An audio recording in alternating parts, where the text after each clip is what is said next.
Hi, John here.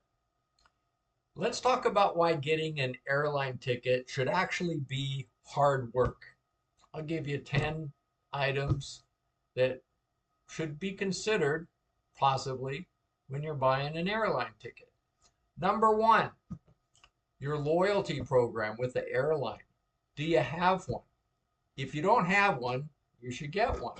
And you have to get your loyalty program onto your airline ticket, right? So it takes a little work. You got to find it and remember to put it on the ticket.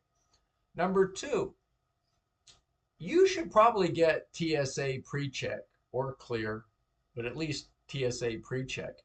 But not only do you have to have it, you have to put it on the reservation on the ticket. It has to print out on your airline ticket. Number three, let's say you're traveling abroad. You need your passport. Not only do you need that, you need the number, and you have to put that into your reservation. There's a lot of work involved in actually getting an airline ticket. Let's go on. Number four, you've got to see if you need a visa or something similar for the country you're visiting. You have to check. And if you need something, that's more work to get it. Number five, connections with your flight.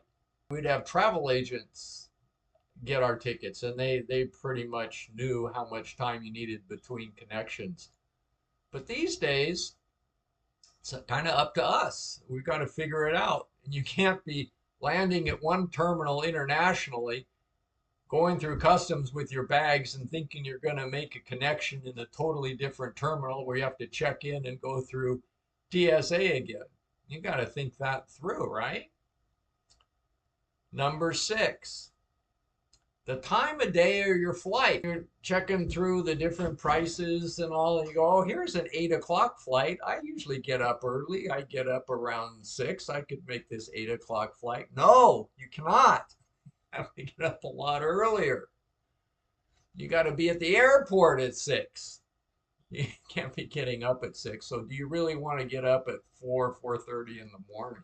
You have to ask yourself, do you want to fly a red eye? You have to ask yourself, is it worth it for that price?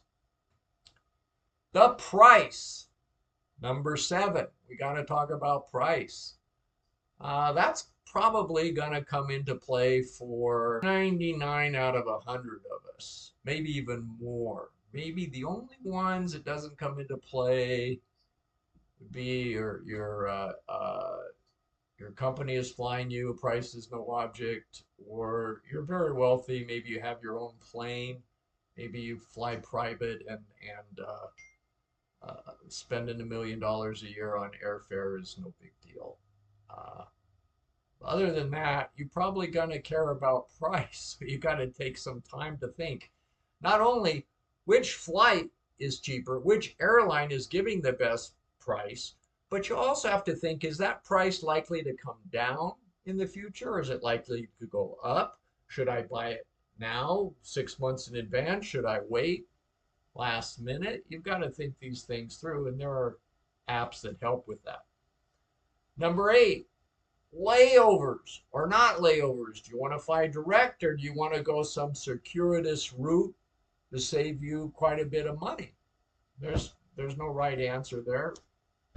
If you're not wealthy, you've got to figure out where's the cheapest price. I mean, it's routing you all over the place instead of going in a straight line, which sometimes, very often, costs a lot more. But you got to make that decision. You've got to check. You've got to see what's available. They call this MPC, Mobile Passport Control. This can help you get through customs in the US a little faster when you return if you're doing an international flight. You want that. You don't want to have to stand in the longest line. Often coming back from an international flight, it's exhausting. You're a little tired. And maybe you have to make a connecting flight from the city of entry. So getting an MPC is good.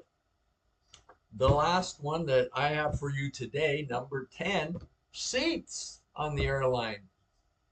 Do you want to pick your seat?